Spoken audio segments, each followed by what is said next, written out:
Hello everyone, welcome back to my YouTube channel. My name is FPL Elma.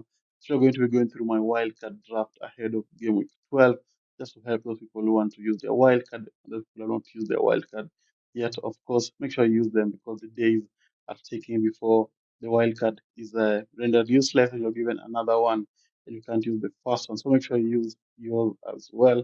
And before we get into the actual video, I'd like to thank you all guys for the continued support on the channel. I finally decided to show my face over here on YouTube. And if that's not worth a subscription, I don't know what else is.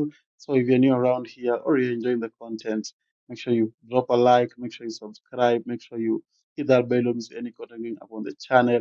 And also make sure you leave a comment in the comment section, just telling me what rank you are before Game Week 12 starts. And before wasting any much time, let's get straight into it.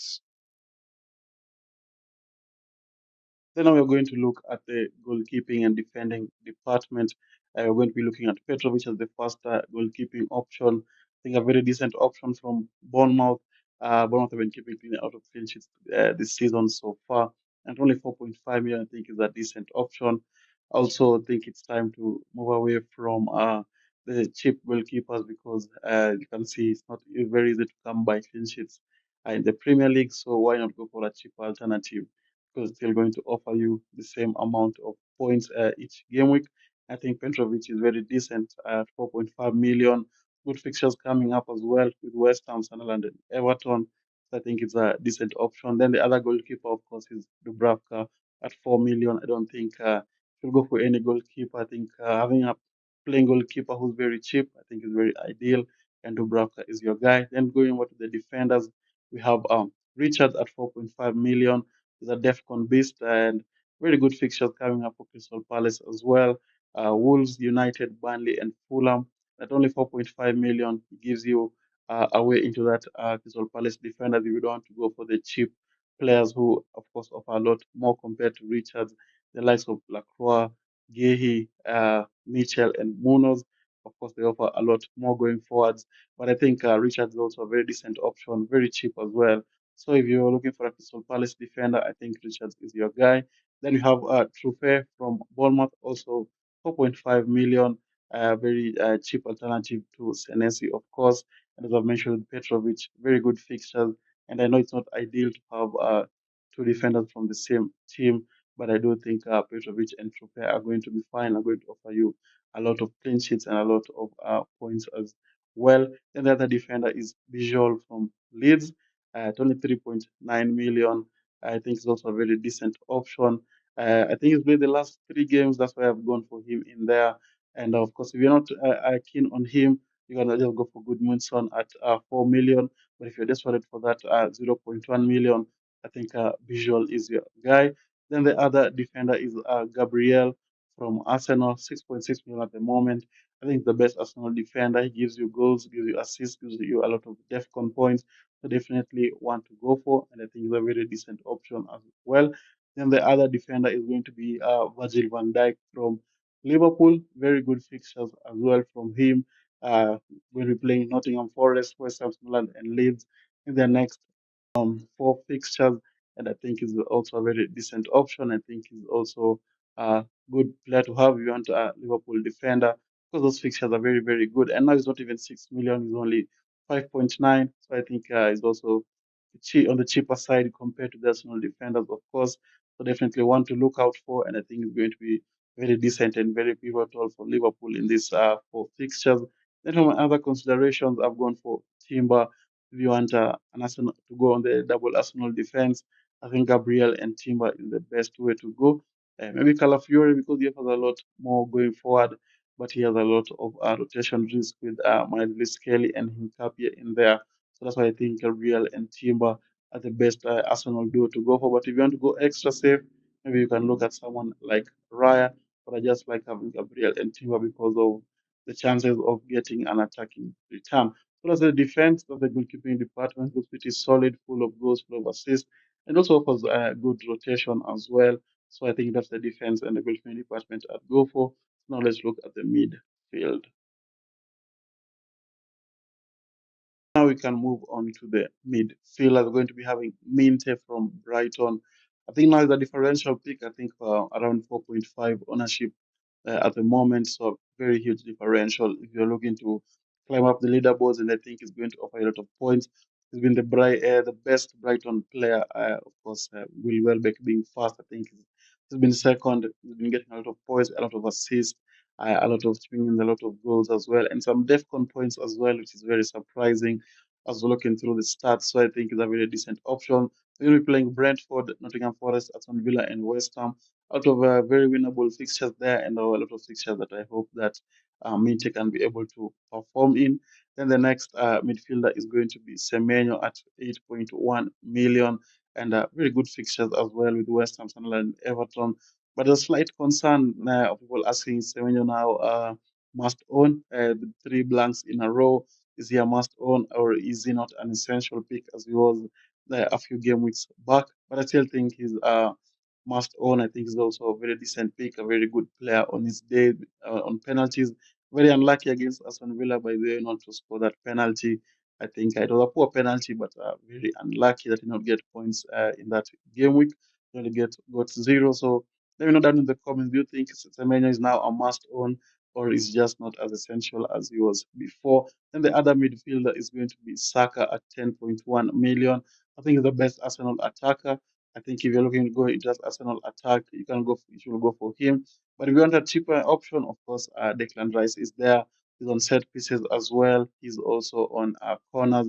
And if you look at the Arsenal corners, most goals come from Declan Rice's side compared to Saka's side. But I think with Saka, what he offers you is that opportunity of scoring a goal from outside play instead of only relying on set pieces. And I think, as I mentioned, that's the best Arsenal attacker, and he's also on penalties, of course. So I think if you're going up against Saka and Rice, I definitely go for Saka instead of Rice. Then we have Gakpo, who I think is not a fan favorite pick in FPL at this moment in time because Liverpool have not been playing well, and also he was rested against Man City, which I found is very surprising. And if you saw his cameo when he came on, he looked like the best Liverpool player out there. So definitely, if we're going for a Liverpool player or a Liverpool midfielder, definitely go for Gakpo, 7.5 million. Good fixtures coming up for Liverpool, as I mentioned, with Van Dijk, Nottingham Forest, West Ham, Sunderland, and Leeds in their next four. So high chances of getting attacking returns. So that's why I'm going for him in there.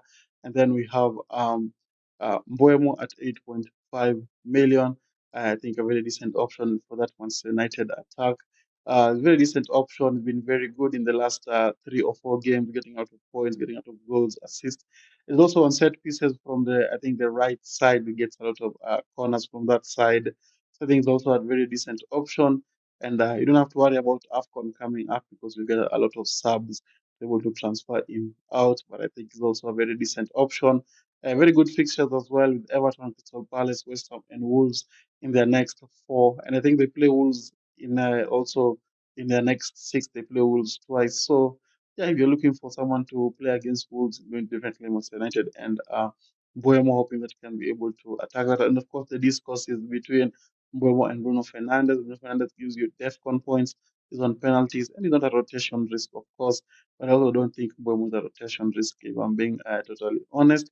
And if you want a differential pick for Manchester United, of course, you can go for Ahmad, who's also been very, very good for United in the past 3 or 4 games. And if you're looking for other consideration, of course, it has to be Mo Salah, just for the same reasons I've mentioned. Gakpo, but I just think Gakpo is a little much better this season.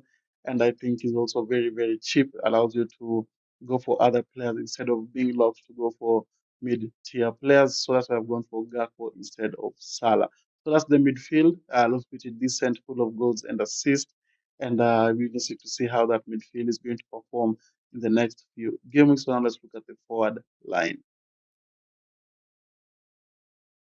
We're going to be looking at the forward line. We are going to be having Haaland, of course. Of course, we're going to be having Haaland in there. I mean, he's been an absolute animal, absolute beast this season. 14 goals and 1 assist. And to make it all amazing, no penalty goal this season so far. So I think it's definitely a must have in your teams. And I think if you don't have Haaland, I think buy him right now.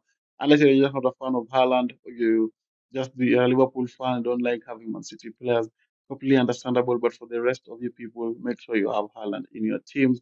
Just an absolute animal. And even the fixtures coming up, Newcastle, Leeds, Fulham, and Sunderland in the next four fixtures is going to absolutely destroy those teams. Maybe not Newcastle is going to be a little bit tough, but the rest of the three fixtures I think is going to destroy those teams. So make sure you have him. Then you have Mateta at 8.1 million. Me personally, I'm not moved by Mateta. I think they're the better options out there at that at a lower price range. Like as you can see, my other consideration in Thiago, I think is a better option compared to Mateta, and also Welbeck is a better option compared to Mateta. So, but for now, for this wildcard draft, I'm going for Mateta just because he's a decent option, decent player. He's been performing really, really well in the past 2 or 3 game weeks. The slight concern I have with him is rotation risk because of the commitments to Europe, of course, where they've been playing really, really well. That's why I'm slightly concerned, not being moved by him. Very good fixtures, as I mentioned, with Richards, so definitely one to look out for in the next few games. But it doesn't perform, I think I'd just move on to having someone like Thiago or having someone like Welbeck. Then the last option or the last player on the team is going to be Mark Gui from Chelsea. 4.2 million, just a cheap enabler to get that third striking position because the strikers this season are not firing at all. Then, as I mentioned, my other consideration, Thiago, who I think is a better option compared to Mateta. So that's the team. That's the wildcard team. Looks pretty solid. Even the forward line looks pretty solid, full of goals as well. Let me know down in the comments what do you think about this wildcard draft, and also let me know what you have changed in this wildcard draft. And also let me know if you have enjoyed having my face cam in the video. Is this something you'd like to see a lot more, or I should just go back to the regular videos where I started doing my YouTube from? Yeah, but this is another long video. You managed to reach this far. Don't forget to leave a like and subscribe. Check out all my socials down in the description, and I'll see you all guys later. Bye bye.